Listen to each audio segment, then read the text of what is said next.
treatment we have anyway done earlier. Sorted, guys. Shall we move on with the next one? And the next one happens to be Clostridium tetani. So of course we know that we have moved towards a disease that is known as tetanus. And we first need to understand, and in simple words, if I tell you, in tetanus, all the muscles have undergone a spasm. Quickly, can you also recall for me, tetanus was subterminal spore, terminal spore, or central? TE means it was terminal spore. And what was the formation? Was it tennis racket?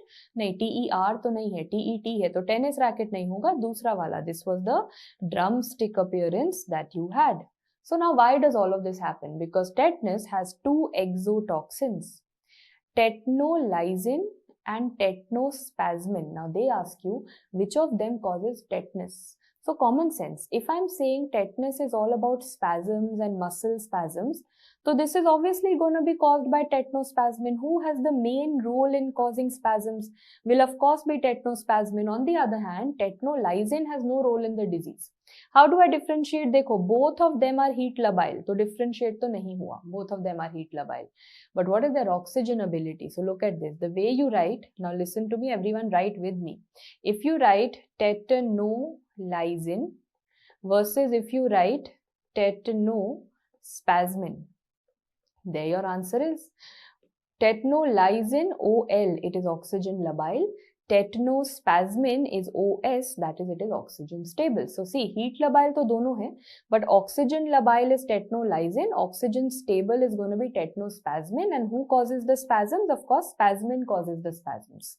Now let's move forward and talk about what does it actually do. So this is just a very, very basic point. Tetanospasmin, I'm just telling you a sentence, don't write this because now I'm going to show you one diagram that will make sense. Tetanospasmin, right now you studied, it is going to affect the spasm, muscle is going to be contracted. So what happens? It acts presynaptically, pehle to rat lo before I tell you the diagram. It acts presynaptically at the inhibitory neuron terminal and prevents the release of GABA and glycine. Everyone, mug it up. Where does it act? Presynaptically. At which neuron? Inhibitory neuron. What does it stop from releasing? GABA and glycine are stopped. So, ठीक है. Now, first let me show you this particular diagram. So, what has happened over here? Where have the spores gone? The spores have gone in the muscle. So, ये रहा हमारा tetanus which has gone in the muscle after some kind of injury. Okay, after that, what is it going to release? TT. TT matlab what? Tetanolysin, tetanospasmin. What is the worrisome thing for me? It is going to be tetanospasmin, of course. So, it has released TT, that is tetanospasmin. Now, where is it going to go? Is it, of course, from the muscle to the nerve? Matlab it's going backward. It's going in a retrograde manner. We have a retrograde movement that has occurred. And to which neuron is it going? I just now made you ratto also. Which neuron is it going to? It is going to the famous inhibitory neurons. It's going to go till the inhibitory neurons. Now I'm going to zoom into this neuron. I'm going to zoom in. Do you know every neuron has some particles called snare proteins? Matlab, there are some vesicles. Round vesicles I have made na. Iske andar everything is there. GABA is there, glycine is there, all the GABA, glycine, everything is going to be inside this. You will say that, ma'am, you will have to open this. See, this is all GABA, glycine is inside. You will have to open it. So, open kaise karte hain? Look at this. So, for example, if this is like one high power of that vesicle and this is the membrane. So, you will say that, ma'am, they basically, if this is a vesicle and this is the membrane, vesicle will go and fuse and as a result, everything will be released. So, it's occurring by fusion. Can you see? The vesicle is in a way going to fuse and then vomit out. So, for example, if this is a vesicle, this wants to give GABA and glycine, it will go, it will fuse and it will vomit out everything. Okay? So, how does it fuse? I can see a lot of proteins over here. These are all said to be snare proteins. So, there's going to be a snare protein fusion. When there is a snare protein fusion, then everything is vomited out. Snare proteins include SNAP25, syntaxin and synaptobrevin. सब same नाम जैसा है ना. Snare protein includes SNAP, syntaxin, synaptobrevin. So you will say that, ma'am, when all these syn things will fuse, GABA and glycine will come out. But now the problem is that when I'm talking about tetanus, they cleave, they do not let that fusion happen. They are going to say that, hang on, we will go and break this synaptobrevin or VAMP. We will go and break it. Now, when we will break it, how will you fuse and how will you release your GABA and glycine? So, will they allow the release of GABA and glycine? They will not. So, now that vesicle has lot of GABA and glycine, but that GABA and glycine has remained inside. It was not allowed to come outside because to come come outside, it needed synaptobrevin. Fusion चाहिए था, वो synaptobrevin was removed. So basically it's like a scissors. I have learned ये जो TT हम कह रहे हैं, the TT from the muscle is going to go in a retrograde manner all the way up till the neuron. This TT is like scissors. What does it go and do? It says रुको, I will go and kill this synaptobrevin of yours. I will go and kill this synaptobrevin. Now when this won't be there, how will this vesicle fuse further? As it is, it will be left. So this is the question that you're gonna get, that what is it gonna do? It is gonna act where? It's acting presynaptically. At which neurons, guys? It is acting at the pre-inhibitory neuron terminals, prevents the release of what? GABA and glycine, and that maintains, na? What do GABA and glycine do in all of us? Relaxation. These people don't have GABA and glycine. So basically there is no relaxation of the muscles that will happen, and that is why the muscles are always in the spasmic state. That is why there is a muscle spasm that has occurred over here. I hope you all have understood the pathogenesis, because now you need to know that the same GABA glycine concept that you have, but if it occurs post-synaptically, it is associated with which poisoning? It is associated with strychnine poisoning. So strychnine poisoning post-synaptically act karta hai, whereas tetanus is gonna act presynaptically. So tetanus is presynaptically, ठीक है? TE pre, that is how we learn it. Tetanus acts presynaptically, whereas strychnine poisoning is going to act postsynaptically. Chalo, ab ho gaya. Now let's come to clinical features, transmission, diagnosis. How does tetanus come to us? We all know there is nothing known as person-to-person tetanus. It is always from some kind of injury, some unsterile, dirty wound, playing in the park, child got hurt, road traffic accident. Koi wound injury story to has to be there for tetanus to occur. And what is the incubation period, guys? The incubation period is 6 to 10 days, but they say that as the incubation period keeps on getting shorter, this means the disease is going to be worse. And because 6 to 10 days ke beech mein average kya hai? 8 days, na? So this is known as the 8th day disease. This is known as the 8th day disease. So on the 8th day, when the incubation period is done, on the 8th day, what is the first symptom that the person will have? Which muscle is going to get affected? There is going to be an increased tone of the masseter muscle that is noted. Because of an increased tone of the masseter muscle, this person will have trismus or locked jaw. There is a jaw lock that is going to occur. There is a jaw lock that is going to occur, and the patient will not be able to open his mouth. So that's the first symptom, problem in the masseter muscle. After that, what are the complications? Ab har cheez spastic hoga. That is how you need to learn. As the disease will progress, you will say that the limbs spasm. Everywhere spasm word will come. Which kind of paralysis? Descending spastic paralysis. Har jagah spasm. The masseter spasm. Limbs spasm. Paralysis, spastic paralysis. What do you think will happen to the reflexes? Deep tendon reflexes. Obviously, they'll get exaggerated. There's exaggerated deep tendon reflexes. But all of this was okay. Jab tak spasm chal raha tha, fine. By the second week, autonomic symptoms also start off. Autonomic disturbances start off, like the blood pressure, the pulse rate, the sweating ability, all of these start happening. That is something which is more worrisome. And please note, the most common cause of death which will eventually happen will be which muscles getting affected? The respiratory tract. So respiratory failure is the most common cause of death. But before death, we all have seen that very, very disturbing picture. Before death, there is definitely going to be a complication. Firstly, you see this over here, where it feels that the patient is smiling, but he's not smiling. Rhizus sardonicus. Rhizus sardonicus. Sardonicus means sarcastic smile. It looks as if this patient is smiling. No, he's not smiling. Basically, his entire muscles have been contracted. Imagine, yahan ka sara muscles, extraocular and all these are getting contracted. So when it gets contracted, it pulls your mouth, and that way it looks he's smiling, but it's actually the muscle contraction over here. He's not smiling. Second, you can see this position over here, the bow wala position. That bow wala position is known as opisthotonus. That is referred to as opisthotonus. So repeating these two things, Rhizus sardonicus and opisthotonus are associated with complications of these. Should we move on to the diagnosis? We all know what is the specimen that we are going to take. Now obviously this is all associated with the muscles and the dead tissue. So we'll take the necrotic tissue. Do I already know if this is a gram-positive organism and what kind of spores does it have?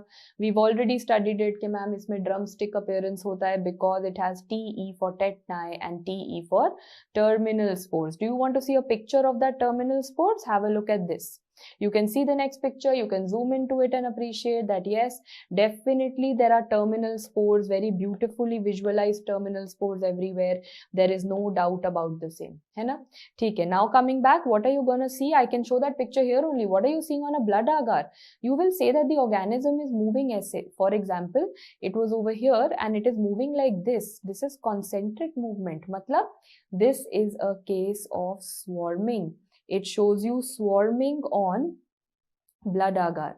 It's going to show you swarming on blood agar, and that is important. This concentric is swarming, but there is a long list for swarming which I will be giving you in the next chapter.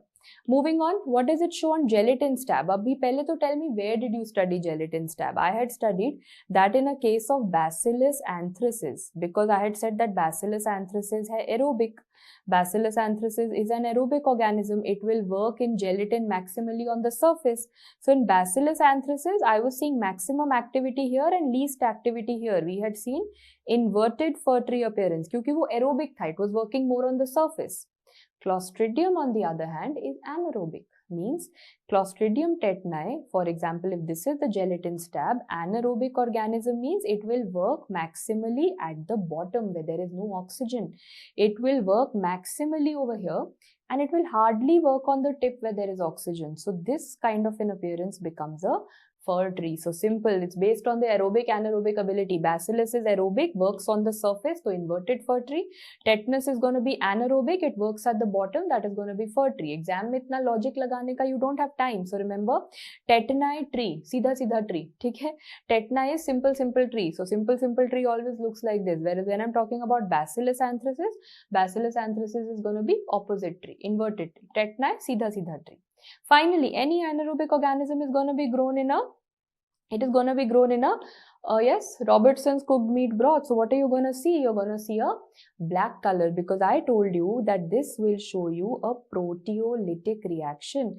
I hope you all remember, guys, that I gave you a mnemonic. P is not for P. So repeating that once again, if you are getting confused between Clostridium perfringens and Clostridium tetani, which is saccharolytic, which is proteolytic, so you can't keep the P over here. No, you will have to keep the P over here in tetani, that is proteolytic, whereas what is saccharolytic? Saccharolytic is going to be Clostridium perfringens. Sorted? Now, I'll show you the pictures once again. Have a look at this, guys. Have a look at this Robertson's cooked meat broth, and in this Robertson's cooked meat broth, you can see a black color has occurred. Black color is actually indicative of a proteolytic reaction, right?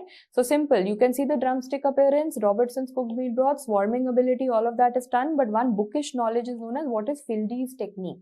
So Fildes technique or Fildes technique, whatever you want to call it. And Fildes technique basically says, if I want very pure colonies of Clostridium tetani, I've used this. So just have a ratta that you'll have to do. Fildes technique is when you want very pure colonies. So what you're going to do is, you are going to actually take a test tube like this with a nutrient broth. So for example, you have taken a test tube like this and that is taken with a nutrient broth. You will realize that if you try to grow it at the bottom, so for example, you kept your sample at the bottom. If Clostridium tetani has grown, have I shown you that it shows you swarming motility and it will come up on the surface? Will you be able to isolate pure colonies from the surface? Yes, we will be able to isolate pure colonies on the surface that will come up, because they will swarm, they will move. That is what happens. So that is what is Fildes technique. This was only for your understanding. No one will ask you the process of Fildes technique. But yaad rakhna hai, Fildes technique is for pure colonies of Clostridium tetani. Finally, before I end tetanus part, you obviously all have to know that how are you going to do the prevention, whether a person comes to you with simple wound or other complicated wound. Simple wound matlab if it's a clean wound and the duration of the wound has been less than 8 hours. Complicated other wound matlab if there's a dirty wound and the duration has been over 8 hours. Right?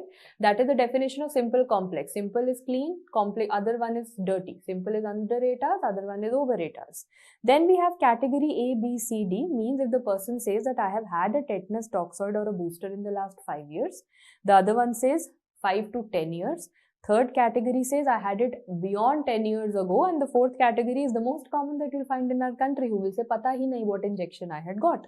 So repeating, within 5 years, 5 to 10, above 10, and I don't know, the Dumbo people. The Dumbo people who have no idea what has happened in their life, whether they ever got any injection or not. So now what do? whether a person, if a person has received a booster or a TT in 5 years, irrespective of whether it is a simple or a complex wound, you basically have to do nothing. ठीक है. However, if there is 5 to 10 years, category B में है, if it is a simple wound, you give 1 tetanus toxoid का dose. If it is a complicated wound or other wound, you give 1 tetanus toxoid का dose. So that is if the person is falling under the 5 to 10 years. Beyond 10 years में क्या करोगे? Simple wound, again 1 tetanus toxoid. And if it is above that, if it is complicated, you will have to add immunoglobulin. You will have to add immunoglobulin over here. That is, finally, I will say, that is how I have learnt it. So simple and pehle mein nothing. Then you are going to make an L like this and you will say that दूसरे वाले में भी 1 dose, third वाले में, simple वाले में 1 dose, other में I will have to add immunoglobulin. Fourth wale, the Dumbo person, you cannot do with 1 dose, you will have to give him the complete toxoid dose if it is a simple wound, and in a complicated wound, along with that complete toxoid, you will have to give him human tetanus immunoglobulin. तो कैसे याद करें? Now simple. First, figure out that पहली category में तो दोनों ways में कुछ नहीं करना. Second category में दोनों ways में 1 dose you are gonna give. The third and fourth category, if they are simple, you are gonna give simple. Third category है तो 1 डोज एंड फोर्थ कैटेगरी है तो कंप्लीट डोजेज. whereas उनके complicated वालों में you are gonna give immunoglobulin. I hope that's okay. So category A, B, C, D, maybe you can give me a very quick overview of this once again. Ready for it? So what do you do if it is category A, simple, and whether simple or complex, ma'am, I will do nothing. Okay, category B, bus 1 dose I will give in whether it is a simple wound or whether it is any other wound. Beyond 10 years, simple wound में तो I will still give 1 dose, वो L बनाना था.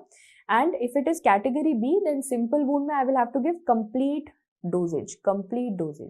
But इनके साथ I will add on the immunoglobulin in their other wound वाला category for category 3 and 4. I hope this is okay because this will also help you in your pediatrics and so many other places. Clostridium tetani done. We move on to the most toxic substance that is known to be lethal to mankind, and that is Clostridium botulinum. Before I start, what is the mnemonic out here? Clostridium botulinum is bottled and canned food. That is how I have learnt it. Clostridium botulinum is going to be bottled and canned foods. That is one very important point that you will see over here. So before I get to that, so you've understood bottled and canned food matlab ma'am kuch to intestine ka problem it is going to cause, but it's also going to cause a brain problem. So first I'm going to show you a list which is a little scary. We call this botulinum toxin. Of course it's botulinum toxin, but it's got a lot of serotypes. I have A, B, C1, C2, D, E, F, G, and earlier there used to be H, but now they say H nahi hai. Now it is a hybrid of F and A. So theek hai. They keep changing these terminologies. A, B, C1, C2, D, E, F, G, and FA hybrid. Out of which humans में botulism कौन कराता है? Abe is gonna cause humans में, तो Abe it is gonna cause infections in humans. ठीक है, तो A, B, and E are gonna cause infections in humans. पहला mnemonic हो गया. Next, please note that A out of these, Abe का A is gonna be the most severe that is known to us. Then note all of them are gonna be, they are all mediated by chromosomes. It is only C1, C2, D, या CCD. CCD is gonna be Phage coded. So remember this CCD over here, इसके अंदर क्या है? CCD तो anyway mnemonic है, cafe coffee day. CCD is gonna be Phage coded, and all the others are gonna be chromosomally coded. Now the real word is that which of them will affect the intestine and which of them will affect the brain. So all of them are neurotoxins. Sub neurotoxins hai. Only this C2 is an enterotoxin. This is the one which is going to go and affect the intestine. So remember the C2 is going to be colon wala C na, so C2 is going to be colon wala enterotoxin. Rest all of them are neurotoxins. Do you want to do a quick recap? Tell me which are the ones which cause infection in us. Abe causes infection in us. ABE, which is A, is most severe. Okay. After that, all of them are chromosomally mediated, but CCD is going to be Phage coded. All of them are going to be neurotoxins, but a colon wala C2, that is going to be enterotoxin. So now we can go ahead and study that what is going to be the exact pathogenesis out here. So please note, again, this is, I'll show you the diagram. You'll say, Arey ma'am, again you have shown this diagram to me. Rather than showing you written stuff, we will see diagram. Same diagram aa gaya. Because now guys, you need to analyze. Pehle kya kara tha? Where did we study this mechanism sometime back? The same diagram I showed you for Clostridium tetani. But which neurons were shown over there? I was showing you the inhibitory nerve terminals.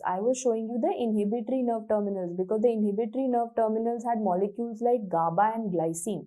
They had GABA and glycine. Now I'm not showing you those. Now I'm showing you the activating nerve terminals. If you want to see the same diagram once again, now I'm going to take you towards these, the excitatory neurons. Now I'm saying the problem is going to occur over here, but the concept is the same. This also has those vesicles. This also has the snare proteins, the SNAP25, synaptobrevin, syntaxin, सब कुछ same है. The only difference is that these are excitatory neurons, so they won't have GABA glycine. Excitatory matlab they will have acetylcholine.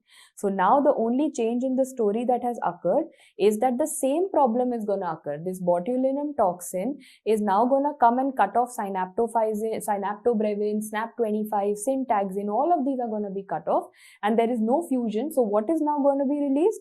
Acetylcholine is not released. Guys, when I say acetylcholine is not released, means there is no contraction.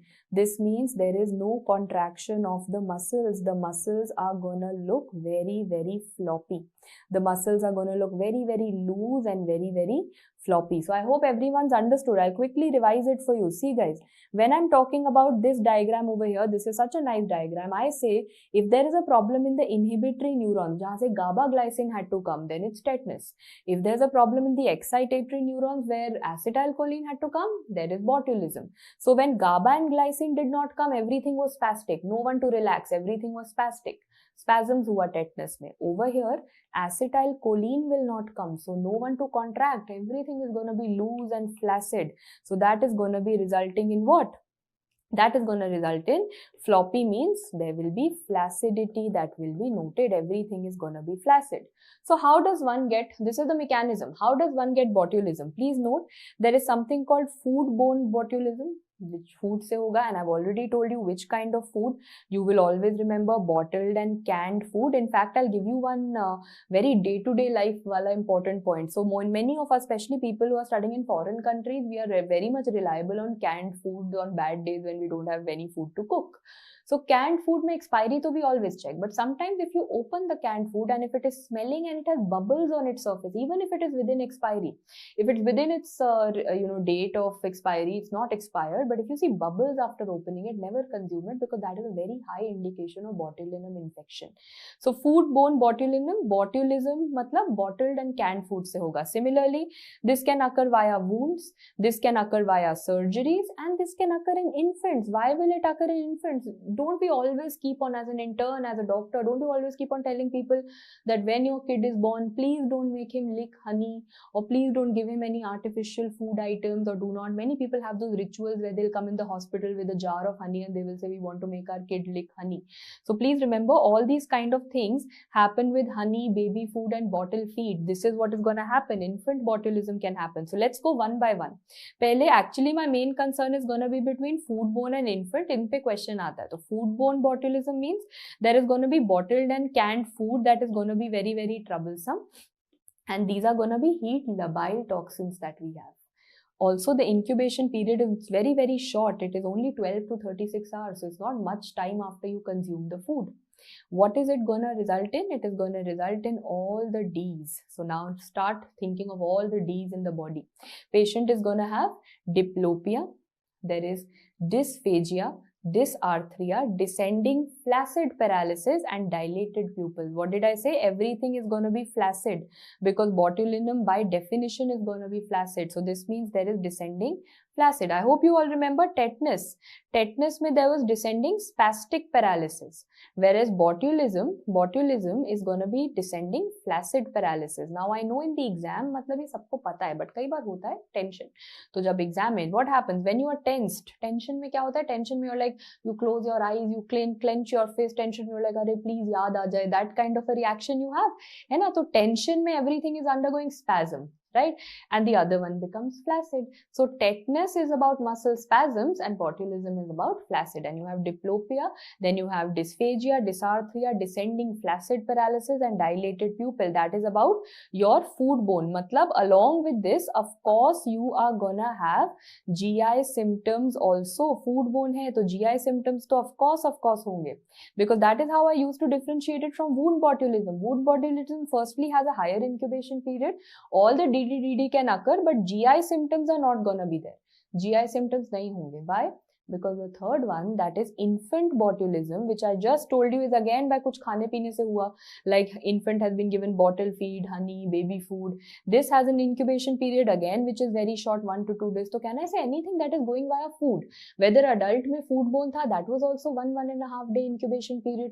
This is also 1.5 day because this is also going via food. In that also GI symptoms were seen. In this also, the first symptom that the child is gonna have is constipation. So that is why it's so important to pick up GI symptoms now, because please note that GI symptoms are there whenever a food is consumed or whenever an infant is going to consume some food. But GI symptoms will never be there in case of any wound or surgery that has been done. So it's very important to see whether GI symptoms are accompanying or not accompanying. So coming back, when you're talking about infant botulism, you know, it has happened kuch galat khana peena, 1.5 day incubation period. First symptom is constipation, and then the child is going to become floppy because everything will be flaccid. So what do you call it? This is known as the floppy baby syndrome, because all the muscles are going to become flaccid over here, right?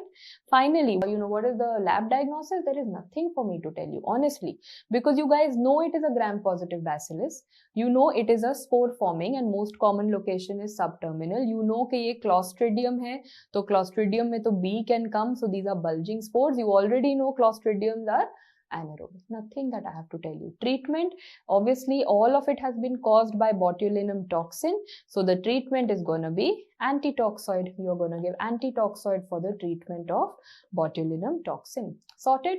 This is also done. Now we are left with just one last Clostridium, and that is Clostridium difficile. Which infection is coming to your mind? Because Clostridium difficile is normally also present in our gut. Infection coming to our mind is pseudomembranous enterocolitis. Pseudomembranous enterocolitis, written as PMEC. Enterocolitis, I have understood this is going to happen somewhere in the intestine. Pseudomembrane will be formed, and I will see that. So देखो, virulence factors, it has toxin A, toxin B. I want all of you to, abhi tak whenever I used to study AB na, I used to say A is for action, B is for binding. Because I used to say it's one toxin. Like for example, I'll say diphtheria hai, so diphtheria mein one toxin is there that has a fragment A and that only has a fragment B. I'm not saying that over here. I'm not saying it is one toxin with fragment A, fragment B. No, I'm saying there are two different toxins. There is toxin A, toxin B. So don't use that AB wala mnemonic here. Toxin A is an enterotoxin which is going to go and attach intestine se attach karega. Toxin B is going to kill the cell, cytotoxin. So one is an enterotoxin, one is going to be a cytotoxin. So what is the mechanism of Clostridium difficile? Let us all draw one really big 2-3 cells for us so that we can easily identify what is happening in the intestinal cells. Now I'm not drawing too many to save space. We have toxin A and toxin B which have come into the system. As soon as toxin A and toxin B will come into these cells, you know what they are going to do? They are going to go and attack the GTP binding proteins. They glucosylate the GTP binding proteins. What are the GTP binding proteins? If you can learn the names, otherwise even if you learn GTP binding protein is good enough. And that includes the Rho, it includes RAC, and it includes CDC42, right? So these are the GTP binding proteins. It will go and glucosylate it. You know, as soon as glucosylation occurs, what happens? The actin cytoskeleton is damaged. That is the effect that it's going to have. There is going to be a damage to the actin cytoskeleton. Actin, as you can see, is very, very important to maintain the integrity of the cell. Now I'm saying the active cytoskeleton has basically gotten damaged, and this is then going to result in cell death. This is then going to result in apoptosis or cell death. That is one thing. Also, please note that along with this, they are going to also stimulate. They are also going to stimulate interleukin-8 production. Guys, interleukin-8 production, matlab who is going to get recruited? Interleukin-8 attracts what? You studied this in pathology. It attracts the neutrophils. There is neutrophil recruitment that is going to occur, and that is also what you see. So, sabse pehle you will be seeing a lot of dead cells because the cells are dying. And secondly, you will be seeing a lot of neutrophils. And you know, altogether, this is the thing that has ended up making that very, very famous membrane. Why are you calling it pseudomembranous enterocolitis? Because there's a membrane that is formed. Can you see this dirty yellow necrotic membrane? Yes. So this dirty yellow necrotic membrane that you are dealing with, this is the one that is responsible. Why? It has formed because of that full pathogenesis of difficile toxin that I have taught you. As a result of which, this dirty yellow necrotic membrane is present on which side? This is a question. It is present on the mucosa, under, because everything is happening inside. Na? It's present on the inside part. Outside part pe nahi hota intestine. It's on the inside part. Why? Because you were saying that all the cells are dying. And that is why those dead cells are going to burst out like a lava. They say there is a volcano eruption that is noted in pseudomembranous enterocolitis. So remember, pseudomembranous shows a pseudomembrane on which part? Dirty membrane on the mucosal part. And what does it show microscopically? It shows you the volcano-like eruption. So are we ready for the disease now? Now that the pathogenesis is done, what is pseudomembranous enterocolitis? Who is going to get it and how are they going to show up? Someone who has been on a long-term usage of antibiotics. Long-term usage of antibiotics. Just to give you an example, very commonly these antibiotics are third-generation cephalosporins. Third generation cephalosporins ka usage will be said that a person was prescribed cephalosporins. He continued eating it for 2-3 months without a doctor's prescription. As a result of which he landed up with watery diarrhea. Most commonly there is watery diarrhea. You will say that okay, because of this long-term usage of antibiotics, his gut flora got altered. He got infected with Clostridium difficile.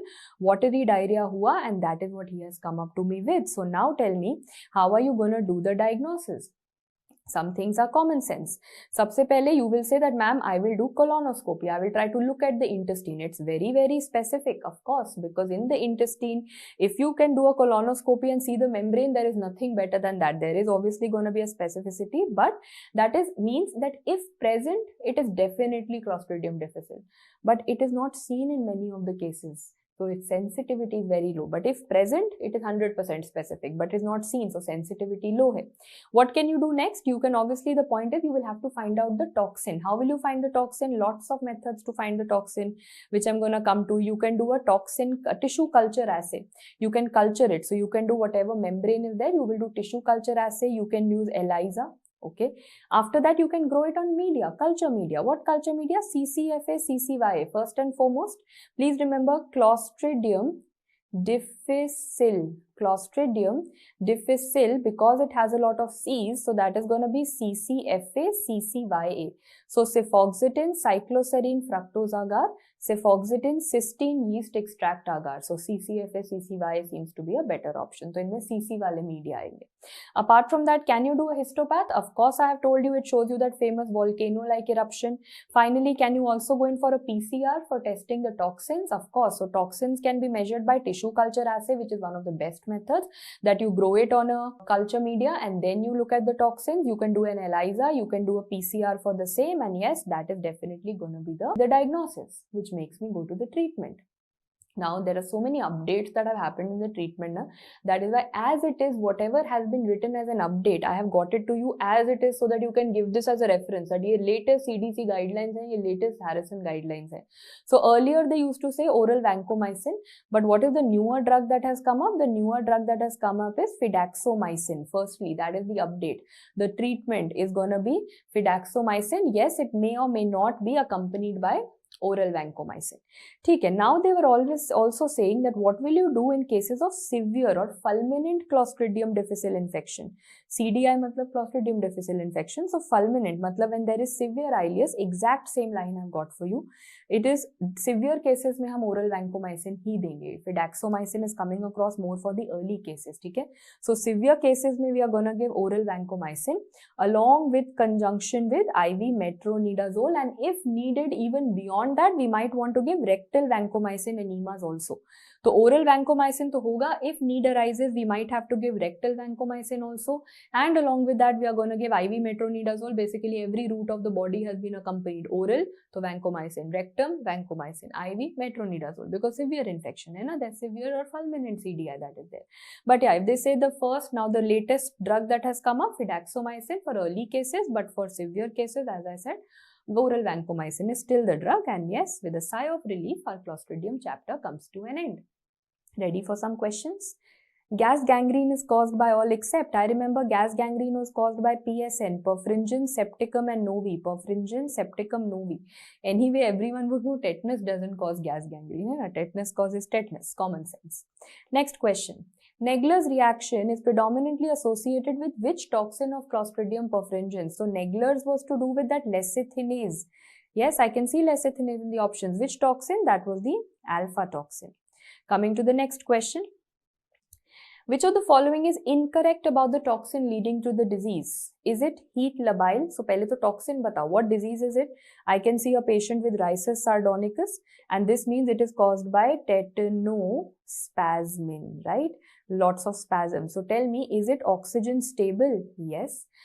Every toxin is heat labile, whether tetnolysine or tetnospasmin. Heat labile sab the, oxygen yes stable tha, that is correct. Does it inhibit the release of GABA and glycine? Correct. But does it act post-synaptically? No, I had studied that tetanus mein T aata hai, so that is going to act pre, that is T is going to act pre, so pre-synaptically act karega, that is what was important. Coming to the last question. Hospitalized patient means a patient who's probably been having a lot of antibiotics, developed severe watery diarrhea and dehydration after a long-term course of antibiotics. Long-term course of antibiotics with severe diarrhea, I start thinking of pseudomembranous enterocolitis, Clostridium difficile infection. The histopath image is also showing me the classical volcano eruption. Which of the following toxins are responsible for the production of this condition? You know, Clostridium difficile has two toxins, that is toxin A, toxin B, and they are the ones which are responsible for this condition over here.